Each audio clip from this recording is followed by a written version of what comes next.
I never thought it would spiral out of control like that. At the time, it didn't seem like a big deal. We were just talking, me and my friends, lounging around after school, scrolling through our phones, complaining about boys. Someone made a joke about how weird my cousin was, and I laughed. I laughed because I always laughed when they made fun of him. The way he dressed, the way he never really talked much. Nerdy, awkward, just off. He was nothing like the boys we thought were. Cool. He gives off creep vibes, someone said, and I just said it. I don't even know why. He's tried stuff before. I thought it would make them laugh, or feel sorry for me, or I don't know. It wasn't even a plan. It just slipped out. And they all gasped and stared at me with wide eyes like I'd just dropped a bomb. And instead of correcting it, I let the silence build. I let it grow into something else. Maybe I was angry. He had called out my boyfriend for cheating. Maybe I was embarrassed. Maybe I was trying to save face. Maybe I just wanted attention. But that doesn't make me a monster. Does it? I didn't think it would go anywhere. I didn't think anyone would take it seriously. But then I got called in. My mom asked what happened. I tried to backpedal, I really did. But the lie was already too deep. I had to say something. I just said he made me uncomfortable. I didn't even use the word at first. But someone else did. My mom, then the police, then my aunt. And then it wasn't just a joke anymore.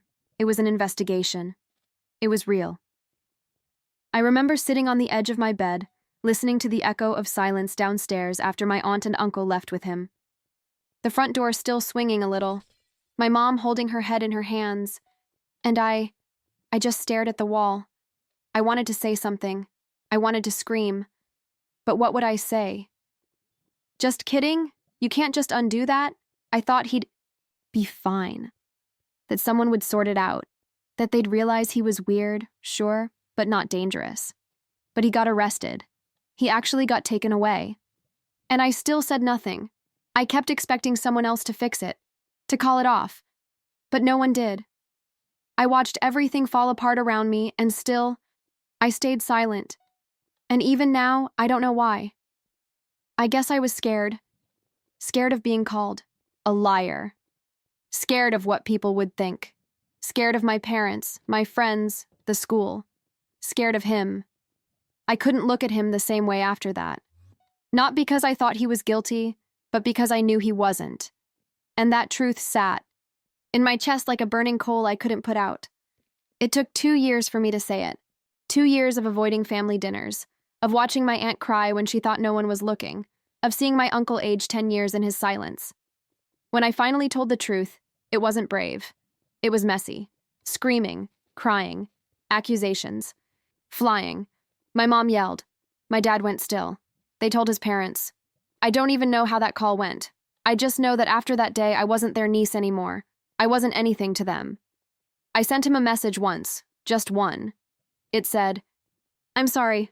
I didn't know it would go that far. I was stupid. I wish I could take it back." He never replied.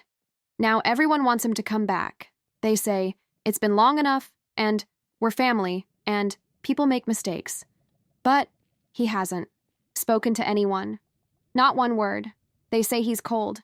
They say he's punishing us. But maybe he's just done. And I can't even blame him. I think about him sometimes. The way he used to sit quietly in the corner at gatherings, book in hand, never bothering anyone. And I wonder why I couldn't just let him be. Why I let that part of me, the part that wanted to be liked, to feel important, do something so unforgivable. I still don't know if I deserve all the hate. I was just a kid. I didn't mean for it to ruin him, but I guess that doesn't matter. It did, and he's gone, because of me.